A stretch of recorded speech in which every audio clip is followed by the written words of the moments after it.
Hola, buen día. El día de hoy vamos a hablar sobre la teoría de Alfred Adler, quien fue un psicoanalista muy importante. Es considerado actualmente el padre de la psicología moderna por los términos que acuñó a su teoría. Es importante mencionar que para Alfred la construcción del ser es una unidad holística. Quiere decir que no nada más se centra eh, en lo que recibe, ¿no? de la madre, de los vínculos afectivos, sino es una construcción más allá, ¿no? Él considera la parte social y cultural como muy importante.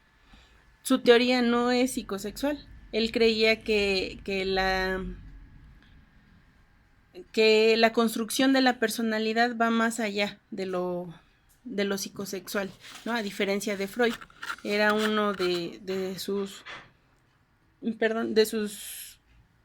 contemporáneos, y bueno, él no niega sus instintos, reconoce que el ser humano eh, actúa instintivamente, pero también, ¿no? Una de sus aportaciones fundamentales es que hay un interés social, existe un interés social y el interés social va a determinar cosas, va a determinar posturas, va a determinar situaciones en, en el ser. Para Alfred, las metas y el cumplimiento de los objetivos es muy importante, puesto que, como mencionaba, ¿no? Su teoría se enfoca en que sí, el ser humano es instintivo, pero también ese ser instintivo tiene que luchar por objetivos, tiene que luchar por metas, forma un carácter. En este caso hablamos del carácter teleológico, que tiene que ver con esta búsqueda incansable de obtener, ¿no? De siempre tener o ir por más. Es una de las características de Adler. Adler, como muchos psicólogos o muchos analíticos de la conducta o analíticos de las teorías de la personalidad, determina que la infancia es muy importante para el ser humano, pues esta va a formar el carácter. La infancia está mediada por la familia. Es prescindible, ¿no? Mencionar a la familia, pues es una formadora, y dependiendo de los estímulos que recibe el ser humano en la familia, es como se va a desarrollar su vida, cómo se van a desarrollar sus metas. Es lo que va a determinar lo que va a lograr. Las motivaciones, según Adler, tienen que ir enfocadas al poder, tienen que ir enfocadas al estilo de vida. Para Adler, el sentimiento de inferioridad es una característica innata. Tiene que ver con la organicidad, ¿no? Tiene que ver con los órganos, tiene que ver con los sentimientos. En este punto, quisiera yo acotar que Samuel Ramos, un sociólogo, en algún momento utilizó o acuñó este término para describir las características que tiene el mexicano, ¿no? Y contempló los sentimientos de inferioridad. Y bueno, no ha sido el único, han sido varios autores los que han utilizado estos términos para definir algunas conductas. Es muy importante aquí diferenciar, ¿no? Hay un sentimiento de inferioridad y se puede volver un complejo de inferioridad. A partir de este sentimiento va a haber un logro o una búsqueda, ¿no? El sentimiento de inferioridad nos define de cierta manera, según lo que comenta Adler, para actuar de una u otra manera.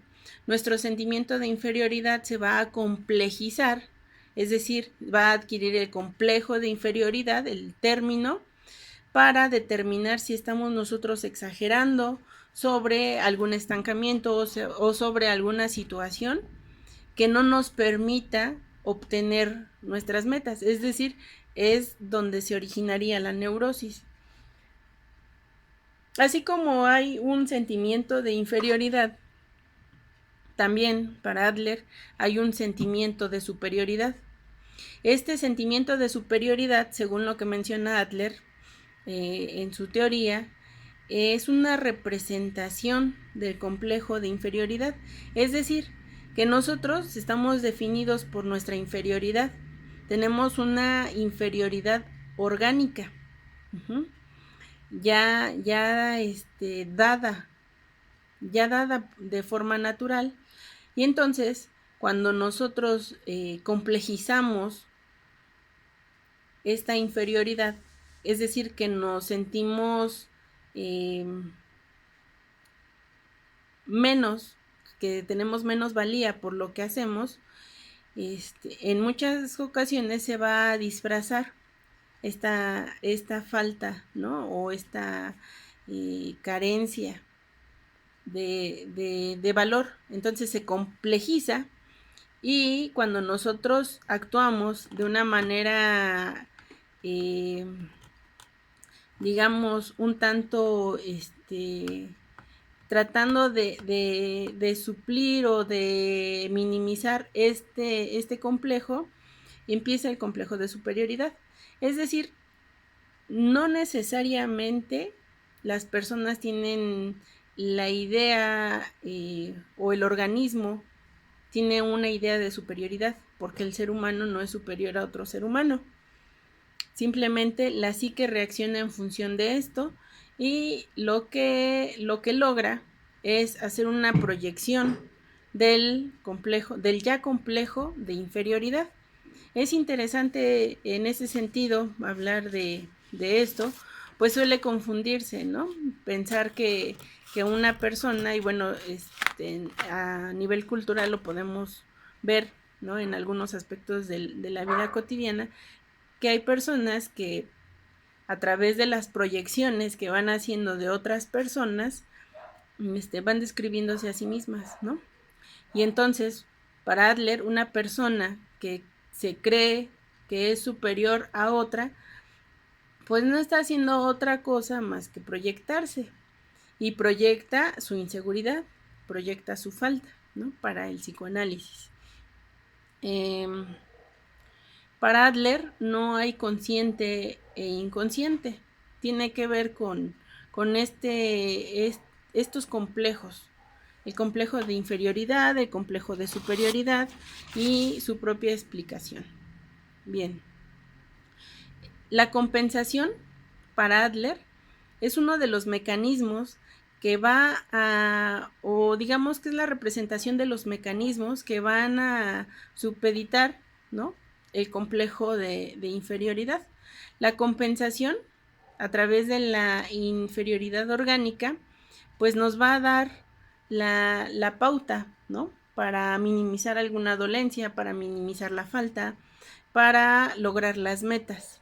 Es decir, va a actuar como una especie de resiliencia, ¿no?, que también está muy, esa idea de la resiliencia está muy instaurada en la teoría de Adler. Es importante mencionarlo porque la compensación es aquello que nos va a hacer lograr o no lograr nuestros objetivos, ¿no? Para Adler, pues el objetivo mayor o la supremacía, ¿no?, vamos a utilizar este término, tiene que ver con el poder. Entonces, culturalmente es posible, ¿no?, que todos nosotros o todos en esta sociedad intentemos reducir o minimizar nuestro complejo de inferioridad a través de las compensaciones que tienen que ver con el poder, ¿no? Y esto es muy importante también, sería interesante analizarlo desde el punto de vista de, ¿será necesario o qué será necesario para lograr el poder a través del rechazo del complejo de inferioridad y no caer en el complejo de superioridad? Es interesante, ¿no?, en este sentido el análisis de las teorías de Adler. Bueno, hasta ahí le dejamos para no hacer más extensivo todo esto. Vale la pena revisar un poco de esta teoría, pues sienta las bases culturales en las que nos cimentamos en la actualidad. Me parece que tiene que ver no nada más, ¿no?, con el sentir, sino también con lo cultural. Bueno.